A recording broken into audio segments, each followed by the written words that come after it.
Last story we got for you, ladies and gentlemen. There is a GOP person running for office in California, folks. Now, a California Republican is nowhere near an Alabama Republican. Still a Republican nonetheless, but not like an Alabama Republican. And this story is making the news about this Republican because he put out an ad. This story comes to us from Benny Johnson. Link will be in description. Take a look at what's going on, and then we'll break it down. Every good hero and villain has an origin story, and the hero of the Los Angeles mayor's race is Spencer Pratt, who is taking his righteous indignation against the leaders of California as his house was burned to cinders, his entire life destroyed. Even though he was a Hollywood celebrity, he's been left with absolutely nothing. Like so many people in Los Angeles, they've realized the city of angels is actually hell. And he's now running for mayor. He's putting his money where his mouth is and actually doing something about it. And there's deep respect for Spencer Pratt for doing this. And he just dropped a banger of an ad. It's done major views, 11 million views, 17,000 reposts, 112,000 likes. Spencer Pratt of the Hills really running for mayor and really making a dent. Listen to this ad. This is where Mayor Bass lives. You notice something? Or here, where Nithya Raman's $3 million mansion sits. They don't have to live in the mess they've created where you live. This is where I live. They let my home burn down. I know what the consequences of failed leadership are. That's why I'm running for mayor. For my sons and the rest of us Angelinos that want to stop these corrupt politicians from destroying our city. We are going to get the golden age of Los Angeles back. This is where Mayor Bass lives. You notice something? Or that's really strong ad. 30 seconds. Sharp, sharp, sharp. Wow. And getting tons of love. Tons of love. Everybody's saying it's one of the best ads that they've ever seen. Here we go. Spencer Pratt, ladies and gentlemen, he was in a reality TV show back in the day, Rich Boy. I can remember I was in college, like it was like 2002.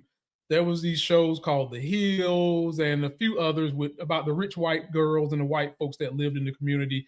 Back in the day, in 2002, his ass was in shape. He ain't in shape no more. And what I have to say about him, the way he behaved back then, I haven't forgotten it. He behaved like Brett Kavanaugh back then, but he's an adult now. And I haven't followed him since I was dating women that would watch those type of reality shows. But to hear that his house got burned down, now he's living in a camper, it's hard for me to believe that because I watched that show. I know his lineage. I know who he surrounded himself with.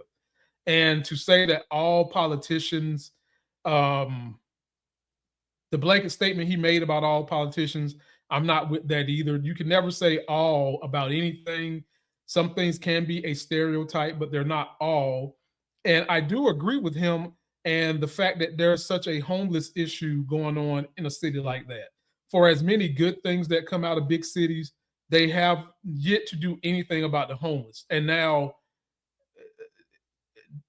if they're not doing anything in a Democratic city like Los Angeles, and I just showed you the poverty numbers in Alabama, life expectancy numbers in Alabama, what do we really believe the GOP is going to do about homelessness?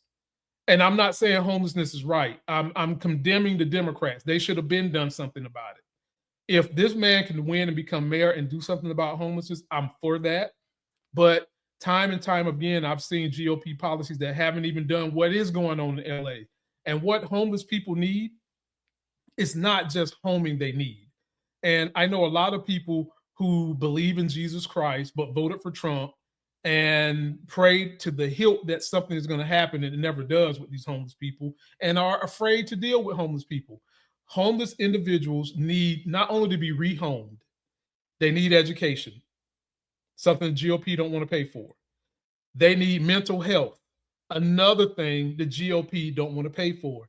And oftentimes they need just regular things like an ID, something that the GOP definitely don't want to pay for because an ID leads to folks fucking voting. So I didn't feel the magic that was supposed to come from that ad. I didn't feel none of it because to me, it's just wash, rinse, repeat. It's just a celebrity who had his house burned down. Many of people have their house burned down, having to live in a lower economic situation right now. Many of people have that. But because he had the backing of celebrity, it is supposed to blow up. If that sounds crass, sorry.